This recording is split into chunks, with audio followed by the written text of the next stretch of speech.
نکلتا ہے، پھر تو اللہ کا محبوب ہے۔ نبی کریم علیہ السلام نے مزدور کو جو سب سے بڑا درجہ عطا فرمایا، سب سے بڑا مقام عطا فرمایا، وہ یہ ہے، کسی صحابی نے پوچھا یا رسول اللہ صلی اللہ علیہ وسلم سب سے اچھا کھانا کون سا ہے؟ تو حضور نے فرمایا وہ کھانا جو بندہ اپنے دو ہاتھوں سے مزدوری کر کے کھاتا ہے، وہ کھانا سب سے اچھا ہے۔ فرمایا اللہ کے نبی حضرت داؤد علیہ السلام اپنے ہاتھوں سے مزدوری کرتے۔ اور پھر نبی کریم سید عالم صلی اللہ علیہ وسلم نے جو دین ہمیں عطا فرمایا، اس دین کو حضور نے کوئی پنڈتوں اور جوگیوں کا دین نہیں بنایا کہ تم بس غار کے اندر چلے جاؤ اللہ اللہ کرو میری طرف دیکھیے گا۔ یہ نہیں فرمایا کہ تم بس ٹھیک ہے آ جاؤ مسجد تسبیح پکڑ لو کوئی اور کام نہ کرو، بلکہ حکم دیا ہے کہ کسب معاش کرو، محنت کرو، جد و جہد کرو، ہاتھ ہلاؤ۔ قرآن مجید فرقان حمید نے کہا وَجَعَلْنَا اللَّيْلَ لِبَاسًا، رات تمہاری پردہ پوشی کے لیے بنائی گئی ہے، رات تمہاری پردہ پوشی کے، وَجَعَلْنَا النَّهَارَ مَعَاشًا، اور فرمایا دن تمہارے رزق کمانے کے لیے بنایا گیا، جد و جہد کے لیے۔ حضرت عیسیٰ علیہ السلام کی ایک نوجوان سے ملاقات ہوئی تو فرمایا تو کیا کرتا ہے؟ کہنے لگا میں عبادت کرتا ہوں۔ تو فرمایا کھاتا کہاں سے ہے؟ کہنے لگا میرا بھائی کمائی کرتا ہے تو وہ مجھے اس میں سے حصہ دیتا ہے۔ تو آپ فرمانے لگے پھر تو عبادت گزار نہیں، تیرا وہ بھائی تجھ سے زیادہ عبادت گزار ہے، جو تیرے لیے یہ بندوبست کرتا ہے، جو تجھے یہ جد و جہد کر کے دیتا ہے، وہ تیرے لیے۔ حضرت عمر فاروق رضی اللہ تعالیٰ عنہ نے اپنے دور خلافت میں شوق دلایا صحابہ کو، محنت کرنے کا شوق۔ ہمارے معاشرے کے اندر لوگ دوسرے کی کمائی پر وقت گزارنا چاہتے ہیں، دوسرے کے مال پر نظر رکھتے ہیں، مجھے کچھ سسرال سے مل جائے، کچھ مجھے رشتہ داروں سے مل جائے، کچھ مجھے دوست احباب سے مل جائے، کچھ مجھے باقی جگہوں سے مل جائے۔ لوگ مختلف جگہوں پہ نظر رکھتے ہیں اور مختلف ہیلوں اور بہانوں کے ساتھ دوسرے کا مال ہڑپ کرنے کی کوشش کرتے ہیں۔ میرے حبیب کریم علیہ السلام نے توجہ دلائی صحابہ کو، مزاج عطا فرمایا۔ نبی پاک صلی اللہ تعالیٰ علیہ وآلہ وسلم نے ارشاد فرمایا، حضرت عمر کی بات کر رہا تھا پہلے اس کو مکمل کروں، جناب عمر فاروق رضی اللہ تعالیٰ عنہ نے شوق دلایا صحابہ کو۔ تو ایک دن آپ گزر رہے تھے تو ایک صحابی وہ درخت لگا رہے تھے، اپنے ہاتھ سے درخت لگا رہے تھے۔ تو حضرت عمر فاروق رضی اللہ تعالیٰ عنہ نے دیکھا تو دیکھ کر فرمانے لگے تجھے مبارک ہو، تجھے فرمایا اللہ تبارک و تعالیٰ تیری عزت بھی بڑھا دے گا اور تیری محتاجی بھی دور فرما دے گا، اس لیے کہ تو محنت کر رہا ہے، تو جد و جہد کر رہا ہے، تو اپنے ہاتھ سے کوشش کر رہا ہے، اللہ تبارک و تعالیٰ تیرا رزق بھی بڑھا دے گا اور اللہ تیری عزت میں بھی اضافہ کرے گا۔ نبی کریم علیہ السلام نے فرمایا عدل کرنے والے بادشاہ کے ساتھ جو آدمی جہاد کے لیے نکلے اس کا دین میں سب سے بڑا درجہ ہے، عدل کرنے والے حکمران کے ساتھ جو جہاد کے لیے نکلے اس کا سب سے بڑا درجہ ہے۔ فرمایا میرا وہ غلام جو صبح سے لے کر شام تک ایک دن رزق حلال کے لیے محنت کرتا ہے، فرمایا ایک پورا سال عدل کرنے والے بادشاہ کے ساتھ جہاد کرنے سے اللہ ایک دیہڑی لگانے والے مزدور کو زیادہ ثواب عطا فرمائے گا، اللہ اسے زیادہ اجر دے گا، اس لیے کہ وہ جد و جہد کر رہا ہے، وہ کوشش کر رہا ہے، میدان عمل میں نکلا ہوا ہے۔ مزدور کو ایک تو کاہلی بڑی ہے، ہر چوتھا نوجوان جس کو ہم دیکھتے ہیں اس کو پوچھتے ہیں تو کیا کرتا ہے، کہتا کاغذ جمع کرائے باہر جانے کے لیے، تو سالوں بیت گئے، بس وہ نہ کاغذ نکلے نہ صاحب باہر گئے۔ بھائی کوئی کام کر لیں تو کہتے ہیں میرے ابا جی کو 2-4 کروڑ روپیہ دے دیں گے تو کچھ کر لیں گے، اگر نہ دیا تو پھر دیکھیں گے دائیں بائیں۔ اور اس ظلم نے، اس زیادتی نے گناہ کے دروازے کھولے ہیں، لالچ کے دروازے کھولے ہیں، قتل کے دروازے کھولے ہیں۔ اس گناہ نے رشتے ناطے توڑ ڈالے، لوگ کسی کی ذات سے تو پیار کر ہی نہیں رہے، جیب سے محبت ہو رہی ہے۔ لوگ دیکھتے ہیں کہ کون سا ایسا طریقہ اختیار کروں کہ بغیر کمائی کے میرے ہاتھ پیسے آئیں۔ اور خدا کے بندو یاد رکھو اللہ تبارک و تعالیٰ فرماتا ہے دنیا تجھے کیا دے سکتی ہے، لوگ تو محتاج ہیں، تو محنت کر اور توجہ میری بارگاہ کی طرف رکھ۔ حضرت عمر فاروق فرماتے ہیں مصطفیٰ کریم صلی اللہ علیہ وسلم نے فرمایا جو توجہ اللہ کی جانب رکھے اور کوشش کے لیے نکل کھڑا ہو، اس طرح پرندہ سویرے بھوکا جاتا ہے شام کو پیٹ بھر کے آتا ہے، اللہ اس بندے کو بھی پیٹ بھر کے روزی عطا فرمائے گا۔ حضرت حسن بصری رحمت اللہ علیہ تشریف فرما تھے تو ایک نوجوان آیا. اس نوجوان نے کہا حضرت آج کے بعد میں نے فکر نہیں کرنی کام کاج کی, میں نے نہیں کوئی بھی توجہ کرنی کمانا کیسے ہے کھانا کیسے ہے, میری فکریں دور ہو گئیں. فرمایا کیا ہوا؟ کہنے لگا میں آج جنگل میں مزدوری ڈھونڈنے گیا تھا تو میں نے ایک عجیب انداز دیکھا ہے. ایک شیر نے شکار کیا, اس نے کچھ خود کھایا, کچھ اس نے بانٹا, کچھ تھوڑا سا شکار لے کے وہ گیا. پہاڑ کی چوٹی پر ایک لومڑی بیٹھی تھی. وہ لومڑی دونوں ٹانگوں سے معذور بھی تھی, آنکھوں سے اندھی بھی تھی. اس شیر نے جا کے اس کے منہ کے اندر وہ شکار ڈالا ہے اور لومڑی نے کھایا ہے. کہنے لگا جو رب اندھی اور لنگڑی لومڑی کو پہاڑ پر رزق دے سکتا ہے مجھے بھی دے دے گا, میں نے کوئی کام نہیں کرنا. تو حضرت حسن بصری رحمت اللہ علیہ فرمانے لگے کتنی چیزیں دیکھی تو نے, ایک شیر اور ایک لومڑی. فرمانے لگے تو نے لومڑی بننے کا پروگرام بنایا, شیر بننے کا کیوں نہیں بنایا؟ تو شیر بننا, خود بھی کھا دوسروں کو بھی کھلا, تو نے لومڑی بننے کا پروگرام بنایا ہے. مزدوروں گویا حضرت حسن بصری فرما رہے ہیں کہ مزدور لومڑی نہیں ہوتا, مزدور تو شیر ہوتا ہے. مزدور تو یہ تو شیر ہوتا ہے, شیر. اس کا مالک جو جس نے اس کو دیہڑی پہ رکھا ہے وہ بھی مزدور کی کمائی کھا رہا ہوتا ہے, وہ بھی مزدور کی. تو مزدور تو شیر ہے. انہیں سر جھکا کے نہیں جینا چاہیے, انہیں سر اٹھا کے جینا چاہیے. یہ تو بڑے قیمتی وجود کے لوگ ہیں جو مزدوری کرنے نکلتے ہیں, ان کے کچھ حقوق ہیں, کچھ حقوق. ہمارے حکمران بھی حقوق کا تعین کرتے ہیں, کہتے ہیں 15,000 سے زیادہ یہ جو بجٹ آیا ہے نا اس میں 15,000 سے زیادہ, کہتے ہیں مزدور کی تنخواہ 15,000 ہونی چاہیے. کتنی جی؟ 15,000 سے کون سا گھر چلتا ہے؟ ویسے مولویوں کی بھی اتنی ہے, اور میرے خیال ہے کم مولویوں کی 15,000 ہے, 10 کے قریب ہی ہے. اور اس کو بھی کہتے ہیں کہ تو بڑا کھاتا ہے, ارادہ ہے عید کے بعد تجھے چھٹی کرا دی جائے, بڑے خرچے ہیں تیرے مولوی.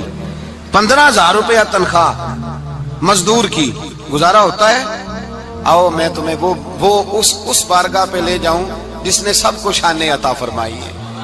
حضرت ابوبکر صدیق رضی اللہ تعالیٰ عنہ خلیفۃ المسلمین بنے.